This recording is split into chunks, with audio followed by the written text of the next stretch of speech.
Mari kita berdoa ya sebelum kita dengar firman Tuhan. Bapa di surga, terima kasih untuk ibadah kami pada sore hari ini. Terima kasih kami boleh memuji Tuhan, boleh menyembah Tuhan. Terima kasih untuk hidup ini Tuhan, yang kami boleh nikmati, yang kami boleh lalui. Terima kasih untuk semua berkat Tuhan, semua yang Tuhan sediakan, yang Tuhan izinkan untuk kami alami dan kami jalani dalam hidup ini. Sekarang kami ingin mendengarkan firman Tuhan. Kami berdoa supaya Tuhan sendiri berbicara kepada kami melalui hamba-Mu, pribadi demi pribadi, menyampaikan pesan Tuhan, dan menolong kami untuk hidup semakin serupa dengan Tuhan, hidup semakin mengikut Tuhan Yesus. Tolong Bapak, biar Roh Kudus bekerja melalui firman Tuhan dan dalam hidup kami. Kami serahkan waktu ke depan dalam tangan Tuhan Yesus. Dalam nama-Mu kami berdoa. Amin. Apa kabar saudara? Baik. Ada plus minus worship tanpa teks seperti hari ini. Minusnya, saudara-saudara yang tidak familiar dengan lagu tidak bisa nyanyi. Ya toh? Apalagi lagunya Putra bukan lagu yang familiar, kecuali lagu yang ketiga tadi. Agak biasa, tapi lagu pertama, lagu kedua, lagu terakhir, tidak biasa. Itu minusnya. Jadi kita tidak bisa ikut aktif nyanyi. Plusnya, bagi saya, tidak tahu buat saudara, telinga saya lebih aktif untuk mendengarkan apa yang dinyanyikan gitu ya. Saya tidak aktif mulutnya, tapi telinga saya aktif. Kalau kita baca teks, mata kita aktif, kita ngomong, tapi mungkin baru ngomong semenit yang lalu, tadi ngomong apa ya? Nggak ingat kita ngomong apa, nggak tahu mulut kita buka untuk apa gitu ya. Jadi ada plus minus gitu ya. Nah, saya merenung-renung lagu-lagu yang dinyanyikan oleh Putra, terutama lagu yang pertama, kedua, dan yang keempat gitu ya. Ini kalau lagu genre-nya apa ya? gitu ya. Kan kalau lagu-lagu di Indonesia itu juga ada genre-nya tahun 80-an. Kalau dengerin lagu-lagunya Guru Soekarno Putra gitu ya, itu kan kata-katanya fancy sekali ya. Somehow lagunya Putra juga gitu tuh, ada kata mutiara, ada kata apa gitu ya. Itu kata-kata yang fancy banget tuh ya, puitis sekali gitu ya. Cuman lagu-lagu yang dinyanyikan tuh somehow kalau buat saya loh ya, berat. Ini berat nih. Semua, makanya saya pengen tahu nih apa itu ya, rohnya gitu ya. Di balik itu apa ya? Itu semua komitmen, pulihkan aku di sisa hidupku. Lagu terakhir tadi itu. Terus tadi ada lagu pertama itu ya, mengikut Yesus adalah kesukaan hatiku. Waduh, saya kan cerita ya, baru banyak baca buku tentang pemuritan kan. Pemuritan itu kan mengikut Yesus. Dan orang-orang yang aktif dalam buku-buku pemuritan mengatakan bahwa percaya Yesus itu is not enough. Jadi dia kontraskan antara percaya Yesus dan mengikut Yesus. Ketika ada lagu mengikut Yesus itu kesukaan hatiku. Maaf nih ya, saya berpikir, ini yang menulis. Karena menurut buku-buku yang saya baca, orang maunya percaya Yesus tapi tidak mau ngikut Yesus gitu loh. Kalau sampai bisa mengatakan mengikut Yesus kesukaan hatiku, ini orang yang nyanyi luar biasa hebatnya. Udah levelnya udah major Christian, sampai bisa mengatakan mengikut Yesus itu kesukaanku. Karena berat mengikut Yesus. Berat sekali. Itu sebabnya dituntut disiplin, komitmen. Tapi saya berdoa tadi menikmati lagu-lagu, telinganya aktif mendengarkan gitu. Wah, ini luar biasa ya. Kalau kita bisa, kalau yang kita nyanyikan tadi atau yang kita dengarkan tadi bisa jadi kenyataan dalam hidup kita. Amazing. Ya, nah saudara, minggu depan, minggu pertama Lent. Bagi saudara yang observe, hari Rabu ini, Rabu Abu, ya. Saya rasa gereja ini masih ya, you put something on the forehead. Tapi kalau yang pernah tinggal di Jerman, nggak ada Pak Stephen. Ya, sebelum Rabu Abu nih, ada perayaan namanya Fasching. Ya, Fasching itu kalau di Brasil sana tuh karnival gitu. Jadi pokoknya orang bikin dosa sebanyak-banyaknya. karena Rabu Abu bertobat. Jadi ini harus bikin dosa sebanyak-banyaknya supaya nanti as Wednesday you repent gitu ya. Jadi di jalan-jalan orang pada pakai kostum-kostum gitu ya. Macam-macam masuk Rabu Abu, kemudian hari Minggu nanti Lent pertama. Saya sudah beritahu di House for Nation ada seri Lent semua sama khotbahnya, basically Markus 14 dan Markus 15. Nah, ini minggu terakhir sebelum Lent, kita menyisakan Markus 13. Jadi saya mempersiapkan khotbah hari ini dari Markus 13. Tema besarnya akhir zaman. Ya, nggak tahu apa yang ada dalam otak Bapak Ibu sekalian kalau dengar mengenai akhir zaman. Ya, apakah akhir zaman sudah dekat? Apakah masih lama? Ya, nggak tahu. Kita lihat di Markus 13. Markus 13.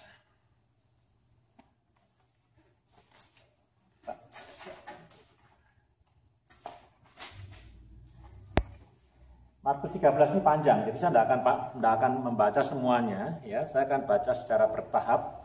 Saya punya 5 poin, tapi poin kelima itu kesimpulan. Jadi cukup sederhana ya. Saya akan baca yang pertama itu ayat pertama sampai ayat keempat dulu, ya.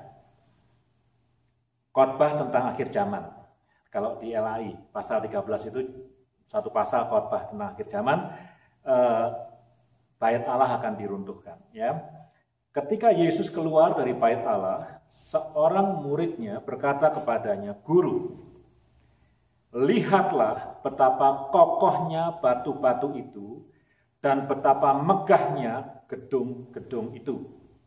Lalu Yesus berkata kepadanya, "Kau lihat gedung-gedung yang hebat ini, tidak satu batu pun akan dibiarkan terletak di atas batu yang lain. Semuanya akan diruntuhkan." Ketika Yesus duduk di atas bukit Zaitun, berhadapan dengan bait Allah, Petrus, Yakobus, Yohanes, dan Andreas, ini kuartet bukan trio, bertanya sendirian kepadanya, "Katakanlah kepada kami, bila manakah itu akan terjadi dan apakah tandanya kalau semuanya itu akan sampai kepada kesudahannya?" Nah, saudara, sampai situ dulu ya. Nah, bait Allah, ini bait Allah yang kedua. Ya, kalau saudara suka baca buku-buku Biblika gitu ya, Biblical Studies gitu ya. Maksudnya bukan Bible Studies, tapi yang kita pakai di sekolah teologi gitu. Yesus itu hidup di dalam masa yang dikenal sebagai the Second Temple Judaism. Ya. Beda tuh. Jadi orang-orang Yahudi yang hidup di masa First Temple dengan yang di Second Temple itu punya karakteristik yang beda.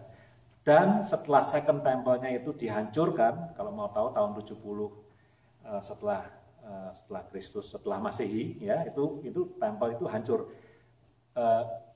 Nanti itu saya pelan-pelan ya, terlalu semangat nih. Dan kemudian ada orang Yahudi yang hidupnya setelah temple. Jadi orang Yahudi kalau mau dibagi, tentu yang sebelum ada temple itu sebelum Salomo.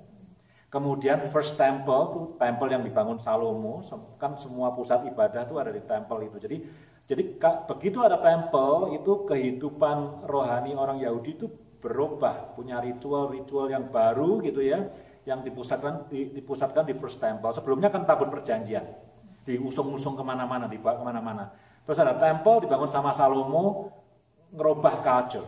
Ya, kemudian karena dosa Israel dibuang ke Babel, temple dihancurkan, Yerusalem hancur kotanya, dan kemudian Second Temple sering disebut sebagai the Temple of Zerubbabel, karena Zerubbabel itu panglima yang bawa pulang orang-orang Yahudi pulang ke Yerusalem, diizinkan sama Raja Cyrus, ya namanya Cyrus Kores, ya bahasanya Kores gitu ya. Nah, tokoh-tokohnya Esra, ya. Esra tapi bangun rohani, tapi Zerubbabel ini tokoh utamanya gitu. Nah, katanya Second Temple itu kalau dibandingkan dengan First Temple tidak ada apa-apanya, ya mutunya tidak ada apa-apanya, ya. Tetapi Second Temple ini kemudian diperbaharui sama, menarik, bukan oleh orang Yahudi tapi oleh Herodes the Great. Jadi dipoles-poles, dan katanya loh ya, kompleks temple, makanya dia bilang gedung-gedung gitu ya, yang kan bukan gedung tapi gedung-gedung. Kompleks temple itu katanya sepertiga dari kota Yerusalem. Jadi tempelnya satu tapi kompleksnya gede sekali. Jadi kayak ada seminarinya, ada apanya gitu ya, kira-kira sepertiga dari kota Yerusalem. Ya, itu yang bikin megah itu Herodes. Ya, jadi yang dibangun sama Zerubabel, Ezra dan kawan-kawan sederhana tempelnya. Tapi kemudian dipoles jadi bagus sekali. Nah, murid-murid Yesus lihat tempel itu, bilang sama gurunya, "Guru, megah sekali. Luar biasa gedung-gedung ini." Dan kemudian Tuhan Yesus mengatakan apa? Nanti akan hancur semuanya dan tidak ada satupun. Jadi kalau ini ada dua batu gitu, yang remain seperti itu tidak ada, semua akan terguling semua. Tidak ada yang di tempat aslinya itu tidak akan seperti itu. Artinya apa? Artinya kehancurannya itu luar biasa hebatnya. Second Temple ini. Nah, saudara ya, saya perhatikan Yesus ya. Ini salah satu, kalau bukan salah satu mungkin bukan yang paling nubuat Tuhan Yesus yang paling obvious dan terjadi. Jadi tahun 70 dihancurin sama Roma. Tempel ini, kebanggaannya orang Israel itu dihancurkan oleh Roma. Dan kalau saudara masih perhatikan khotbah saya beberapa minggu yang lalu atau minggu yang lalu ya. Beberapa minggu yang lalu ya. Dengan tempel hancur, culture hancur. Saduki hilang, Farisi hilang. Farisi Saduki hilangnya tahun 70 itu. Essen hilang, Essen itu ada sekte yang juga mementingkan relasi pribadi dengan Tuhan. Semua hilang di tahun 70. Begitu tempel habis, semua movement di sekitar tempel juga habis semua. Ya, menarik sekali ya. Jadi itu kisah. Nah, itu salah satu nubuat dalam perjanjian baru yang Yesus ngomong dan terjadi 40 tahun kemudian exactly seperti apa yang dia katakan, hancur semuanya. Ya, tempel pertama. Nah, saudara, ini poin pertama yang kita bisa belajar ya, akhir zaman ya. Nah, sebelum ngomong itu ya, tunggu ya, ada intronya dulu. Nah, jadi ketika murid Tuhan Yesus itu bertanya, kapan waktunya? Kan dia ngomong, Yesus kan belum ngomong soal akhir zaman, ini ngomong soal gedung-gedung yang bagus itu akan hancur semua gitu. Si murid-murid nanya, ini kapan akan terjadi? Dia nanya, ini gedung ini kapan akan terjadi? Nah, saya perlu tahu. Jadi pasal 13 itu sebenarnya susah gitu. Tapi ada di Lukas, ada di Matius. Matius yang paling jelas karena di Matius nanti ditambahi. Kalau di Markus ini masih malu-malu. Cuma nanya ini kapan terjadi dan kapan kesudahannya. Cuman Injil Matius yang paling jelas. Dia nanya, kapan nanti anak manusia akan datang kembali? Cuman Matius saja yang eksplisit ngomong soal akhir zaman. Tapi kalau kita baca di Markus nih sampai habis pasal 13 kayak nggak rela gitu mau ngomong akhir zaman. Ini sebenarnya mau ngomong akhir zaman atau mau ngomong runtuhnya bait suci sebetulnya gitu. Jadi blending gitu ya. Misalnya nanti ayat yang susah itu adalah ayat 30 sampai 32 itu. Itu ayat yang saya baca aja nggak apa-apa ya supaya saudara bisa dapat sense ya. Kayak kuliah aja ya. That's good ya. Aku berkata kepadamu sesungguhnya angkatan ini tidak akan berlalu sebelum semuanya terjadi. Loh, dia ngomong sama muridnya, your generation itu akan jadi witness, tidak akan mati. Jadi ini akhir zaman apa zaman ini sebetulnya? Ya, jadi ada kayak tarik ulur namanya kalau bahasa Indonesia antara talking about the future end, eskatologi akhir zaman atau talking about second temple yang mau diruntuhkan. Gitu ya, dua-duanya blending di sini ya, kita nggak bisa pisahkan dan kadang-kadang harus to be honest inconsistent gitu ya, kadang-kadang ngomong ini kadang-kadang ngomong. Nah, ya jadi murid-murid Tuhan Yesus tuh ada pemikiran gitu ya, tapi sebenarnya nggak usah pusing gitu. Ada yang berpikir sebetulnya bahwa kayaknya Yesus nanti habis mati bangkit ya. Ini kan sudah menjelang mati nih, dia mati bangkit naik ke surga. Sebelum mereka mati, jadi sebelum Petrus, Yohanes, Yakobus mati gitu ya, Yesus sudah bakal balik lagi ke bumi ini. Jadi ada yang berpikir bahwa akhir zaman itu akan premature seperti itu. Jadi kita nggak sempat lahir sudah. Jadi Yesus naik ke surganya bentar doang, nanti balik lagi. Ada yang mikir seperti itu ya. Anyway, nah, saudara, ini poin pertama yang dari ayat 1 sampai 4. Bahwa ketika akhir zaman ada, ini kita ngomong akhir zaman ya. Bahwa akhir zaman itu real ya. Dan ketika akhir zaman itu terjadi, semua yang ada di dalam dunia fana ini akan habis. Ya, sebelumnya kita sudah notice kan, waktu Yesus ngobrol sama orang Saduki, ya, dia nanya kan, ini jadi yang suami istri siapa nanti? Satu menikah sampai 7 kali, nanti di sana siapa? Lalu Yesus bilang, kamu sesat. Jarang kan bilang nama sesat, kamu sesat sekali, karena di surga tidak ada kawin mengawinkan, dan aku bukan Tuhan dari antara orang mati, tapi aku Tuhan dari antara orang hidup. Saya adalah Tuhan dari Abraham, Ishak dan Yakub, pakai present tense, gitu kan? Jadi, saudara, ketika nanti jadi antara yang kekal setelah zaman dunia ini berakhir dengan zaman ini itu ada transisi bukan transisi itu, ada disconnection gitu, ada disconnection. Jadi rumah kita yang kita banggakan, kalau saudara punya rumah yang bagus, yang nyaman, yang gede gitu, yang kita banggakan, tidak akan saudara bawa. Ya, perusahaan di tempat saudara bekerja yang luar biasa hebatnya, tidak akan dibawa ke sana. Kalau punya istri yang luar biasa cantiknya atau suami yang gantengnya luar biasa, juga ada disconnection.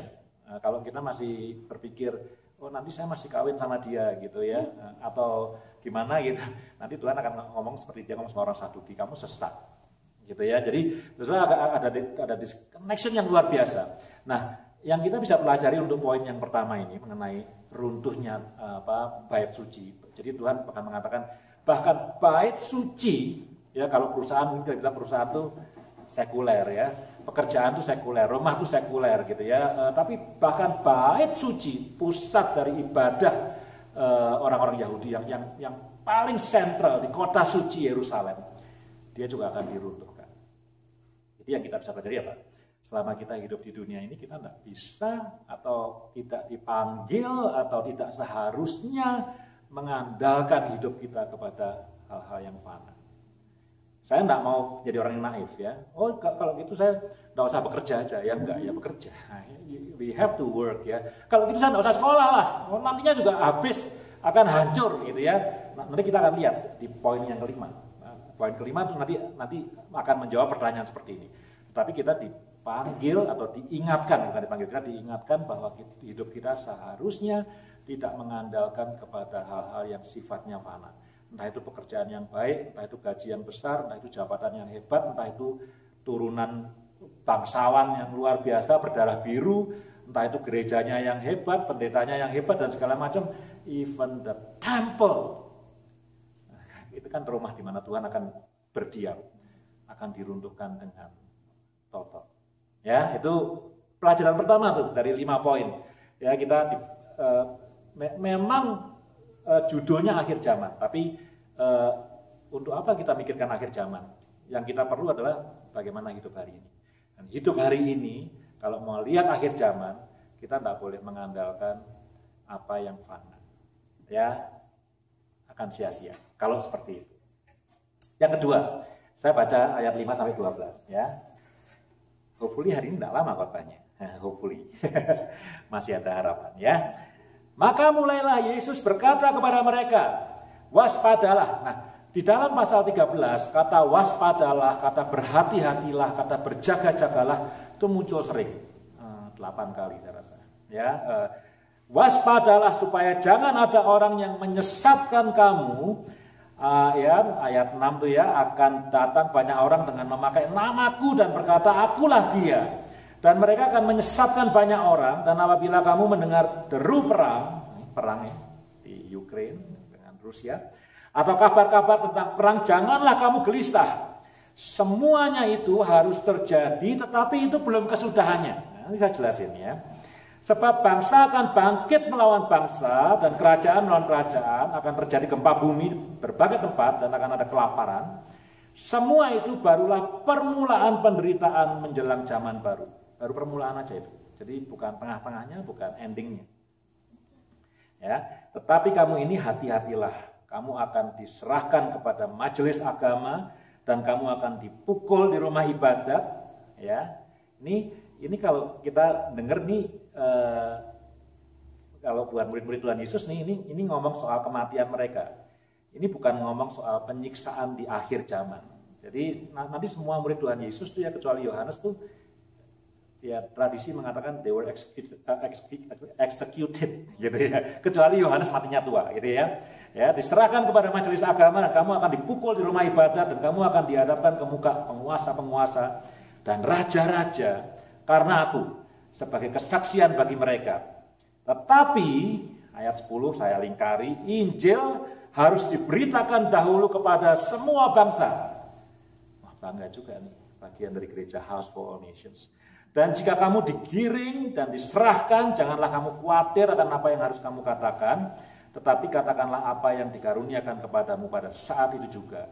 Sebab bukan kamu yang berkata-kata, melainkan Roh Kudus. Seorang saudara akan menyerahkan saudaranya untuk dibunuh, demikian juga seorang ayah terhadap anaknya, dan anak-anak akan memberontak kepada orang tuanya dan akan membunuh mereka.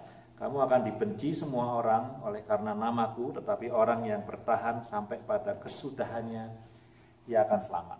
Nah, saudara, tadi ada apa? Ada Mesias palsu, ya, ada orang yang menyesatkan lah, ya, Mesias palsu menyesatkan. Ada nggak? Ada ya, adalah, ya. Berapa waktu saya kuliah di Chicago tuh ribut-ribut di Texas, di kota namanya, nggak tahu saya pronounce-nya, Waco atau Waco, ya, The Star of David atau apa itu ya, bunuh diri itu, bakar ya, mati semua, ya ada tuh ya. Mungkin tidak similar di Indonesia tuh, di Bandung kapan hari ditangkap sama polisi itu ya, berapa tahun yang lalu saya tinggal di Bandung ya. Merasa ini paling akhir ya, biasanya jual-jual semua barang gitu kan, ada yang seperti itu ya. Jadi orang-orang yang baik itu mengaku Mesias, baik itu mengajar dengan menyesatkan orang, ada enggak? Ada ya, ada lah. Sekarang ada, dulu juga ada, zaman muridnya Tuhan Yesus juga ada, sekarang ada. Apalagi perang. Emang perang itu eksklusif akhir zaman? Enggak lah. Dari dulu udah perang, zaman Daud juga udah perang kan.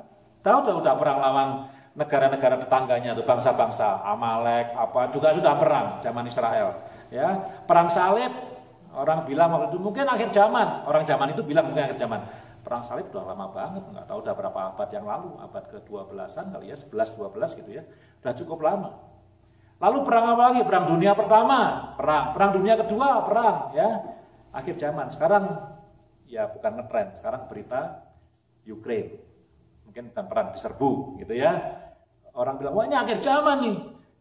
Tapi perang itu bukan exclusively belongs to the end of the world, the end of the time. Dari dulu ya perang terus, ya. Tapi perang, ya. Ada nggak? Ada. Kelaparan. Kalau dengar kelaparan, ingat we are the world. Gitu. Orang-orang Afrika dulu kelaparan, terus orang-orang Amerika nyanyi, ngumpulin duit. Kelaparan ada. Gempa bumi, tsunami, ya, terjadi juga ya. Saudara melawan saudara, anak melawan bapak, ada nggak? Ya ada juga ya. It's not exclusively belongs to the end of times.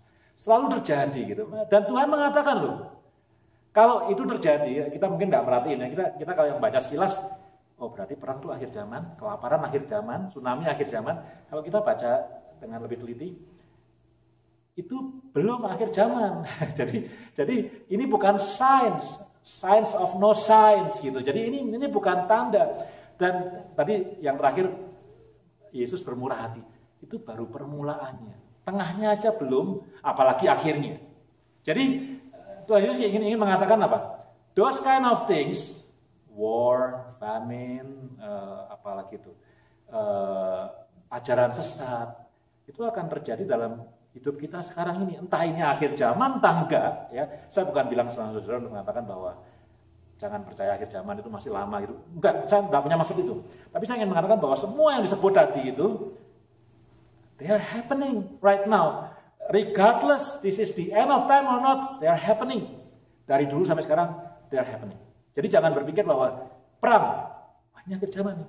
Ya, gempa bumi, wah ini akhir zaman nih. No, they are happening, and they have been happening since long time ago. Ya, belum. Kalau ada yang gitu paling banter kata Tuhan Yesus, that is the beginning. Baru permulaannya aja, tengahnya aja belum. Ya, jadi kalau kita baru ngalamin yang gini-gini nih. Again ya, jangan salah nangkep ya. Terus, oh ini Pak Eri ngomong berarti akhir zaman masih lama. Nggak ada yang tahu lama atau yang tahu cuma Tuhan kan. Cuman yang kita alami ini perang, kelaparan, semua orang mengajarkan sesat, ngaku Mesias dan segala macam. It's only the beginning. Middle-nya aja belum. Ya, jelas seperti itu ya. Nah, sekarang dari semua yang disebut itu, semua senada kan? Waspada orang yang menyesatkan kamu. Waspada kelaparan. Harus waspada dong, benar. Ya, misalnya harga minyak naik di Indonesia, minyak naik tuh. Ya, lagi ribut minyak goreng naik. Di sini juga naik gitu kan, ya. Waspada nggak? Ya mesti waspada dong ya. Ya meskipun this is not even the middle, this is just the beginning gitu. Just the beginning, mau transisi gitu. Waspada nggak? Ya waspada dong, kita hidup di dunia kok. Masa nggak waspada? Kalau ada gempa bumi waspada nggak? Ya waspada. Kalau ada peringatan tsunami naik gunung nggak? Ya naik ke gunung dong. Kalau kita peringatan tsunami kita ke pantai ya bunuh diri namanya, right? Kita hidup dipanggil untuk waspada. Maka itu tadi dimulai dengan kata waspada. Semua senada, kelaparan, gempa bumi, konflik dalam keluarga, anak sama orang tua, siblings, orang yang menyesatkan semua. Tapi ada satu yang nadanya lain. Injil itu harus diberitakan ke seluruh dunia. Nah, saudara, menarik ya. Nah, ini menarik. Ini poin yang kedua yang saya ingin sampaikan. Kita kalau mau ngomong soal akhir zaman, ya, itu akhir zaman nggak akan akhir zaman untuk sampai ke akhir zaman mungkin bakal ada 20 perang lagi. Barangkali saya nggak tahu ya. Mungkin Ukraina ini bukan yang terakhir. Habis ini apa terus perang lagi. Untuk jadi akhir zaman mungkin nggak tahu ada berapa kelaparan lagi. Untuk akhir zaman nggak tahu ada berapa lagi ajaran sesat atau guru sesat yang ngaku-ngaku Mesias dan segala macam, nggak tahu berapa kali lagi. Tapi untuk ada akhir zaman, Injil itu harus diberitakan ke semua bangsa. Taetne, bahasa Yunaninya. Semua bangsa harus dengar Injil.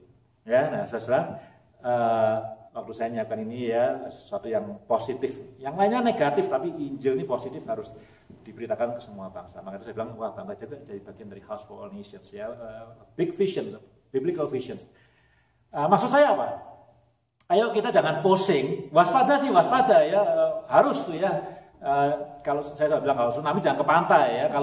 Kalau tahu harga-harga naik ya hidupnya harus lebih hemat ya. Jangan menimbun juga, tapi waspada ya, mesti pakai akal budi juga yang dikasih sama Tuhan, mesti pakai gitu. Tapi saudara, mari kita tidak fokus kepada all of those calamities, untuk semua hal-hal yang, mari kita fokus kepada pemberitaan Injil, karena akhir zaman itu datang bukan kalau perangnya berhenti, akhir zaman itu datang kalau Injil sudah diberitakan kepada semua bangsa. Ya, kita diingatkan sebelum Yesus naik ke surga kan dia memberikan amanat agung, right? You have to go, you have to baptize, you have to making disciples of all nations, and you have to teach people. Semua yang diajarkan oleh Tuhan Yesus kepada kami. Ya, jadi itu sudah pesan yang terakhir. Itu kalau dalam bahasa Alkitab itu namanya testamen. Testamen itu apa sih? Surat wasiat. Nah, surat wasiat ya. Kita bikin surat wasiat. Aku sudah mau pulang kepada Bapa. Yang terakhir, I beg you, go and baptize and teach and making disciples of all nations. Ya, maka itu he will not return before the task is accomplished. Itu pesan terakhir loh, sebelum dia pergi. Kalau kamu udah kerjain pesanku, I will return. Without that, I will not return. Jadi saudara, nah ini pertanyaan lain lagi ya. Saudara kepengen nggak akhir zaman datang cepat? Ini pertanyaan Ricky ya. Kalau dulu tuh ada yang khotbah, kita mesti mengharapkan dong akhir zaman supaya datang cepat ya, karena cinta Tuhan, supaya ketemu Tuhan, supaya kemudian orang percaya hidup bersama dengan Tuhan, tidak ada lagi masalah dalam ya. In a sense, that's true. Gitu. kangen sama, kalau gitu cepat mati aja ya, ketemu Tuhan ya, dan seterusnya ya. Tapi that's true ya. Tapi kalau kita mengharapkan akhir zaman, kalau kita mengharapkan Tuhan itu untuk datang dan menemui kita, itu sama dengan you have to go preaching the gospel, making disciples. Tanpa itu tidak akan terjadi, gitu ya. Kecuali kita emang jangan akhir zaman dulu deh. Kalau gitu ya udah, jangan beritakan Injil, kasih tahu, Vero, jangan beritakan Injil ya, Ali jangan ya, biar akhir zamannya makin lama gitu ya. Which is not right. Jadi sesuai poin yang kedua, kita boleh mikir soal akhir zaman, boleh takut soal perang, boleh takut soal kelaparan, boleh takut soal gempa bumi dan segala macam ya. Saya pernah nonton film San Andreas, tahu ya? San Andreas nggak tahu. Ini ada jalur gunung di Amerika nih loh, dari Alaska sampai ke San Francisco sampai Meksiko. Kalau gempa bumi nanti akan tsunami. Film-film yang bintangin orang hitam siapa tuh? Yang Kanada tuh? Siapa? The Rock. Yang main Jumanji loh. Iya, Dwayne Johnson. Iya tuh dia ya. Jadi itu nanti gempa ya, tsunami itu. Ya, kalau tsunami dia prediksi itu setiap berapa puluh atau berapa ratus tahun sekali. Nonton itu ada ngeri-ngeri juga saya. Maksudnya di Vancouver lagi. Wah ini kalau Vancouver kena gimana nih ya? Jadi kita dipanggil untuk tidak fokus kepada hal-hal itu, kelaparan dan segala macam dan guru sesat. Waspada loh, waspada. Tapi fokus kita positif. Pemberitaan Injil kepada semua bangsa. Itu yang akan memimpin kita untuk bisa ketemu dengan Tuhan. Itu poin yang kedua. Poin yang ketiga, ya. Nah, ayatnya masih sama, poin yang ketiga, ya. Tadi Tuhan Yesus bilang, ada kata satu yang dimasukkan di situ yang bagus sekali. Jangan gelisah. Nah, itu katanya dimasukkan pada kalimat perang. Akan ada peperangan, tapi jangan gelisah. Ya, menarik sekali ya. Waspada sama gelisah itu beda. Ya. Wah, saya hari ini ngaku aja rada stres gitu. Ya, rada stres. Kenapa? Karena saya orang Kristen kan. Nah, saya orang Kristen. Saya kepingin, saya merasa tenang bukan karena saya hebat. Karena kan Kristen kan, kalau nggak Kristen, wah aku tenang, saya mau berantem gitu ya, mau pertandingan tinju misalnya, aku bakal menang nih. Kenapa? Lihat dong ototku, badanku gede, lawannya kecil gitu, menang ya. Nggak usah tinju, sepak bola, dia nggak pernah. Timnya negara dia nggak pernah juara Asia aja nggak, kita juara dunia berhasil, gampang pasti menang ya. Jadi dia punya confidence gitu. Tapi karena Kristen, aku mau yakin dengan hidupku punya confidence, tapi confidence-nya dalam Tuhan. Jadi bukan karena jadi saya pengen punya keyakinan, punya confidence gitu. Saya nggak perlu khawatir menghadapi hidup ini, bukan karena saya kaya, bukan karena saya kuat, bukan karena saya pinter. Nggak ada salahnya saya kaya. Nggak ada salahnya saya pinter, nggak ada salahnya saya kuat, tapi saya punya confidence di dalam Tuhan. Itu yang penting sekali. Nah, saudara, ayat yang kita baca tadi, jadi ini nggak ayat baru nih, ayat yang kelima sampai yang ke-13 itu mengatakan kepada kita, kalau yang tadi poin kedua adalah kita waspada, tapi poinnya bukan takut kepada hal tersebut, tapi pada pemberitaan Injil. Maka poin yang ketiga, kita waspada, tapi juga jangan gelisah. Jangan gelisah. Semua tanda-tanda yang diberitakan Tuhan Yesus itu ya tadi kelaparan, perang, ajaran sesat gitu ya. Itu tidak akan berhenti, unstoppable. Kita gelisah, unstoppable. Dia akan jalan terus. Perang hari ini, tidak tahu kapan selesainya perang di Ukraine. Nanti ya ada perang lagi. Hari ini ada negara yang mungkin kelaparan, nggak tahu negara di mana, mungkin sekarang nggak terlalu populer, tapi mungkin 5 tahun lagi ya ada lagi negara lain yang kelaparan. Hari ini ada ajaran sesat di mana, mungkin 10 tahun lagi ya ada lagi. Unstoppable, keep running gitu, keep running sampai nanti kesudahannya. Cuma Tuhan memberi pesan supaya kita di tengah semua badai kehidupan, di semua tengah-tengah kesulitan ketika kita menantikan akhir zaman itu, supaya kita tidak gelisah. Kita menemukan kekuatan kita itu di dalam Tuhan. Ya, kan kita enggak bisa ngomong, Eri jangan gelisah, tapi yang ngomong saya sendiri. Oh, emang lu siapa gitu kan?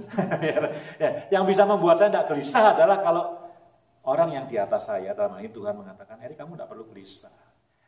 I am in control. Saya memegang kendali atas zaman ini dan saya bisa tenang. Gitu ya. Jadi sebenarnya itu poin yang ketiga yang saya ingin sampaikan. Poin yang keempat, nah, kita baca lagi ya. Kita maju lagi. Ayat 24 sampai ayat yang ke-27. Ya, ini menarik.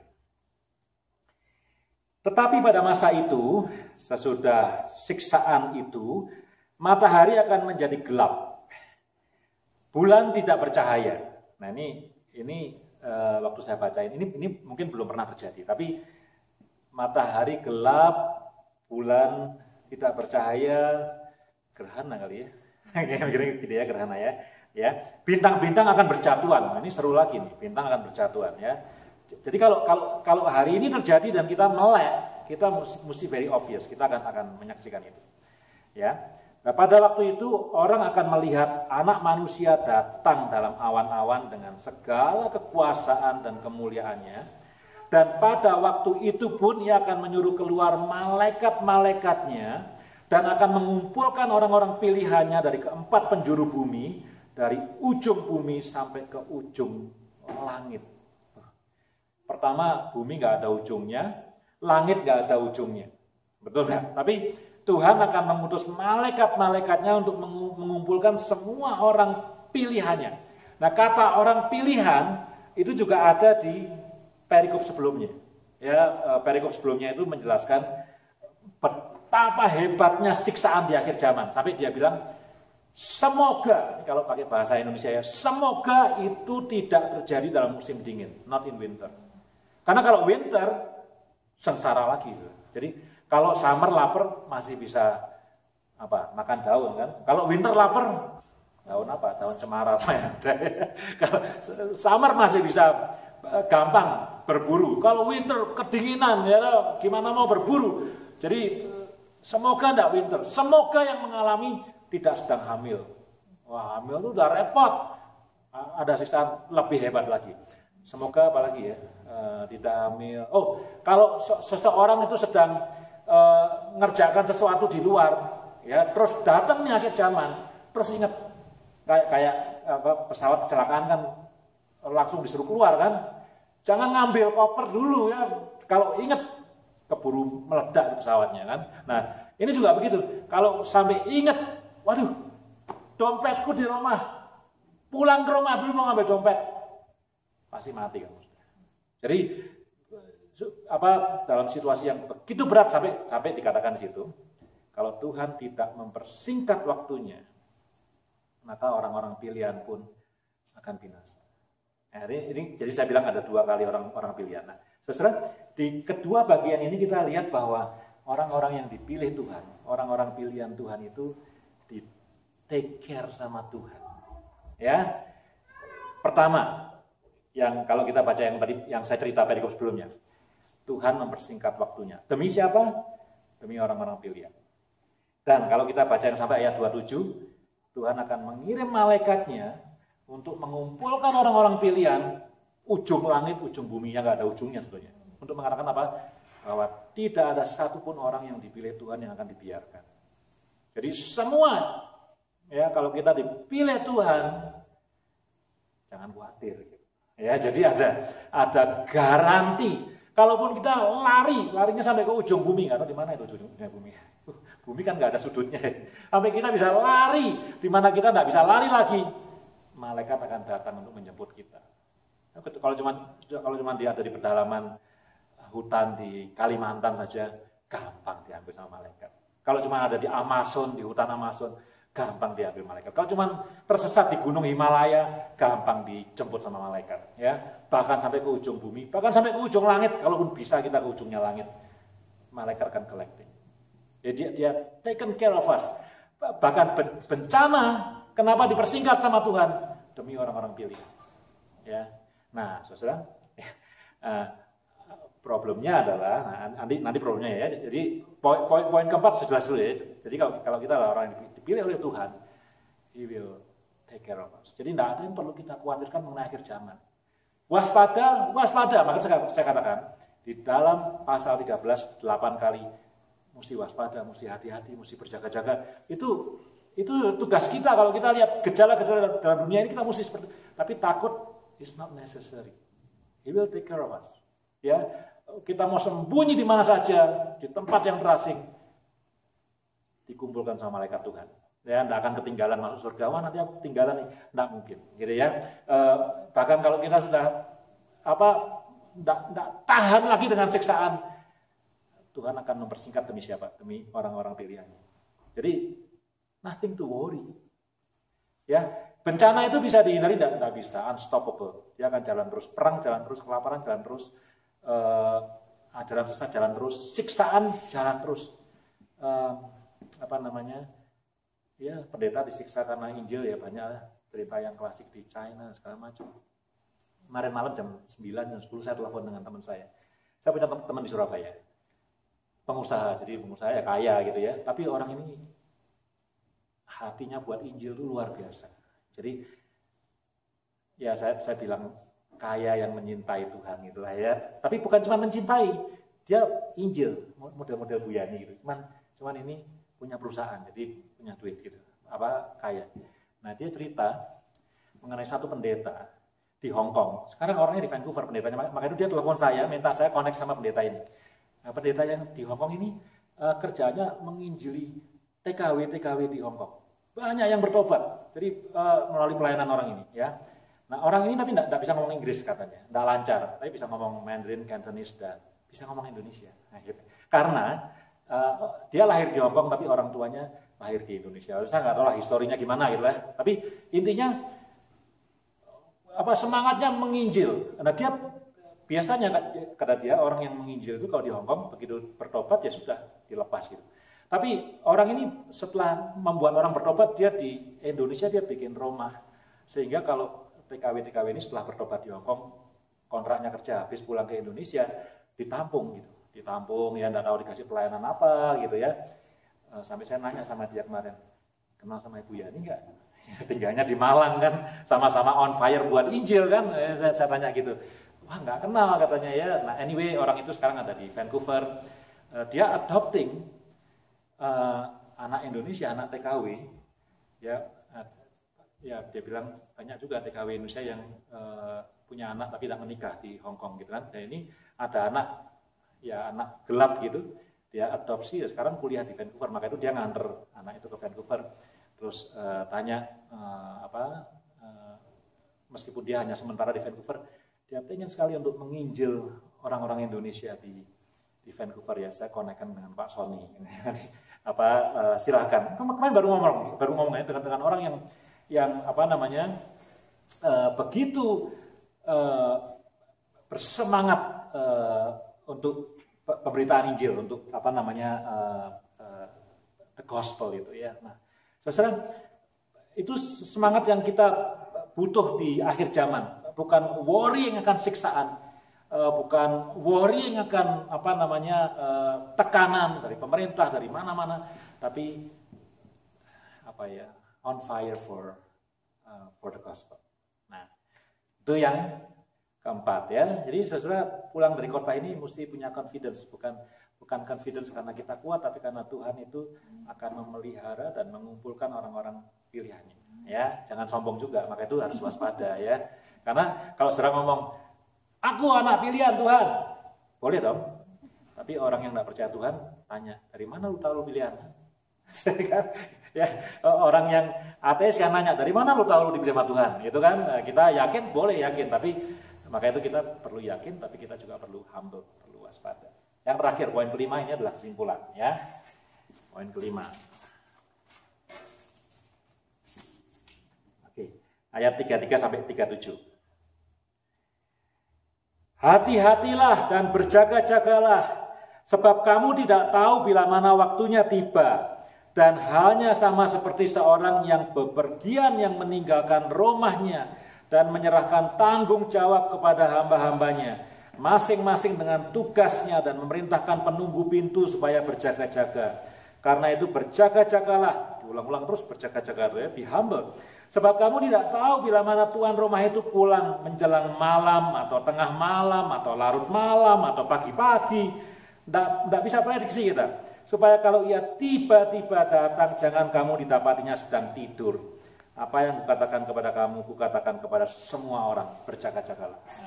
Nah, jadi kata terakhirnya berjaga-jagalah, ya. Jadi penting, ya. Kalau dengerin tadi 33 sampai 37 kita ingatnya apa? Ingat cerita itu, ya, 5 gadis bodoh, 5 gadis bijaksana, ya. Yang 5 punya minyak, yang 5 enggak, kemudian terlambat. Saya yakin semua sudah tahu cerita itu, ya. Tapi cerita ini mengatakan, kira-kira, ya, mengatakan bahwa ada sense of judgment at the end of time. Ada penilaian, ada penghakiman. Which is true, pada akhir zaman penghakiman, ya. Nah, kita akan mengatakan begini, loh, aku kan orang yang dipilih Tuhan, right? Aku kan diselamatkan. Jadi aku kan tidak akan dihakimi lagi. Aku sudah punya tiket untuk masuk surga. Well, yes, that's true. Ya, kalau kamu percaya Tuhan Yesus, ya, Alkitab mengatakan kamu tidak akan binasa, kamu punya tiket masuk surga. Tapi ini perintah kepada murid-murid Tuhan Yesus dan kepada semua orang. Tetap harus berjaga-jaga.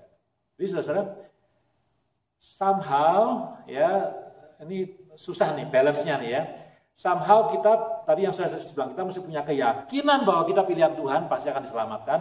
Tapi kita juga dipanggil untuk humble, karena at the end of time itu ada judgment. Judgment-nya seperti apa? Susah untuk saya melukiskannya. Ya, kecuali nanti kita akan bahas khusus mengenai penghakiman, gitu, ya. Tapi judgment-nya seperti apa? Kita susah untuk ngomong dalam waktu yang singkat. Tetapi semua orang, termasuk murid Yesus yang 12 itu atau 11 itu, termasuk Paulus, at the end of time akan dihakimi. Ya, jadi meskipun kamu yakin masuk surga, kamu punya tiketnya dan tiket itu bisa membawa kamu ke surga, tapi hidup kamu harus berjaga-jaga. Karena ada penghakiman di akhir zaman. Jadi semua yang kita lakukan dalam hidup kita ini, jangan karena aku sudah percaya Yesus, aku sudah punya tiket, sekarang aku mau ngapain aja boleh, mau nyolong kayak, mau kapan hari itu, ya, Bible study itu saya ingat tuh, ya. Ada yang nanya, tuh Ali ingat tuh Bible study. Yesus kan pernah ngajar khotbah di bukit kan, ya, tentang perzinahan, ingat nggak? Ya, kamu bilang kalau laki-laki sama istrinya orang lain itu berzina. Aku mengatakan kalau kamu udah mikirin aja, baru mikirin tuh, udah berzina. Lalu saya masih ingat di grup SMA saya, tuh anak-anak yang lucu-lucu itu, ya. Dia bilang, loh, kalau mikirin aja dan berbuat sama dosanya, ya berbuat aja sekalian. Kalau ngapain cuma mikirin doang, rugi kan? Ya, itu anak-anak SMA saya tuh. Ya. Lo kalau mikirin aja dosa, berbuat juga dosa, ya berbuat aja sekalian, gitu kan? Nah, itu nggak benar, gitu, ya. Jadi meskipun kita punya tiket untuk ke surga, kita juga mesti hati-hati dengan hidup kita, karena judgment will come. Ya, Yesus akan datang sebagai hakim. Tuh, ini 5A, ya. Kesimpulannya ada 3 5A, ya. 5P. Jangan tidur. Ya, dia bisa datang bukan cuma malam. Ini kan perumpamaan. Kalau malam memang maling datang kita nggak bisa ini. Kalau siang orang ngetok pintu. Tapi ini bisa pagi, bisa malam, bisa sore, bisa kapanpun juga, ya. Tuhan bisa datang. Artinya apa? We need to be in a good shape. Ya, jadi kalau pas ketemu Tuhan kita perlu prepare. Somehow Tuhan itu memberikan kita tugas selama hidup di dunia ini. Ini kita baca lagi. Kata-katanya jelas sekali. Ya, saya ulang sebentar, ya. Sebab kamu tidak tahu bila manakah waktunya tiba, dan halnya sama seperti seorang yang bepergian dan meninggalkan rumahnya dan menyerahkan apa tuh? Tanggung jawab kepada hamba-hambanya, masing-masing dengan tugasnya, dan memerintahkan penunggu-penunggu pintu supaya berjaga-jaga. Ya, jadi saudara, Yesus itu mengumamakan Tuhan itu pergi jauh. Dia meninggalkan tanggung jawab dan tugas kepada masing-masing kita. Ketika dia pulang, dia mau lihat tugas kita itu selesai atau tidak. Tanggung jawab kita itu kita kerjakan atau enggak. Jadi bukan cuma Tadi yang poin pertama yang 5A itu jangan hidup yang teledor, jangan hidup berdosa, tapi tugas kita selesaikan enggak? Jadi kalau kita mau approaching the end of time, gitu ya, gitu. Bisa the end of time of this world, bisa the end of time of our life, kita perlu reflect. Apakah tugas yang Tuhan berikan kepada kita sudah kita selesaikan dengan baik atau enggak? Ya, itu poin yang kedua. Dan yang terakhir, 5C, gitu ya. Kata terakhir berjaga-jagalah itu mengajak kita untuk alert. Alert akan apa? Bahwa kita hidup di dalam zaman yang akan ada akhirnya. Tidak ada perintah moral, cuman kita perlu alert, kita perlu aware bahwa zaman di mana kita hidup ini satu kali akan ada akhirnya. Ya, dan bahwa akhirnya kemudian Tuhan datang sebagai hakim dan segala macam, dia akan tanya kepada kita apa tugas kita dan tanggung jawab kita. That is important. Tapi dasarnya adalah hidup kita ini akan ada akhirnya, akan ada finishnya. Nah, mari kita hidup melihat garis finish. Pusing nggak? Ya. Itu Markus pasal 13 ya. Saya bisa khotbah leluasa seperti ini karena saya sudah jelaskan di awalnya. Ada pertanyaan murid-murid adalah kapan bait suci ini akan runtuh yang kamu bilang itu ya. Kecuali Injil Matius nambahin pertanyaannya, kapan anak manusia akan datang kembali. Dan saya sudah katakan bahwa ayat 30 sampai 32 itu confusing. Karena di antara kamu, generasi kamu akan menyaksikannya, tidak akan terlewat. Jadi ini ngomong soal akhir zaman apa ngomong soal bait suci runtuh ini? Ya, dua-duanya. Ya, jadi untuk murid-murid Tuhan Yesus, bisnis mereka adalah kapan bait suci runtuh. Generasi kamu akan menyaksikannya. Ya, tapi untuk kita yang baca sekarang ini bait sucinya udah runtuh. Kita looking forward for the end of times ketika Tuhan datang kembali. Nah, saya berharap dengan khotbah seperti hari ini, saya berharap kita melihat akhir zaman bukan sebagai sesuatu yang asing, sesuatu yang menakutkan, ya, gempa bumi, lapar gitu ya, apa kelaparan bukan lapar, ajaran sesat. Kita dipanggil untuk waspada. Tapi fokus yang kita harus jalani adalah apa? Memberitakan Injil, menyelesaikan tugas, menyelesaikan tanggung jawab. Kita digaranti orang-orang pilihan Tuhan tidak akan pernah ditinggalkan. Kalau ada sesuatu yang terlalu berat dan terlalu lama, Tuhan akan mempersingkat waktunya. Dimanapun kita berada, malaikat dikirim untuk collecting us. Jadi saudara, kalau kita adalah orang-orang pilihan Tuhan yang percaya kepada Tuhan Yesus, be confident, not because of who you are, tapi karena janji Tuhan kepada kita. Amin. Amin. Amin.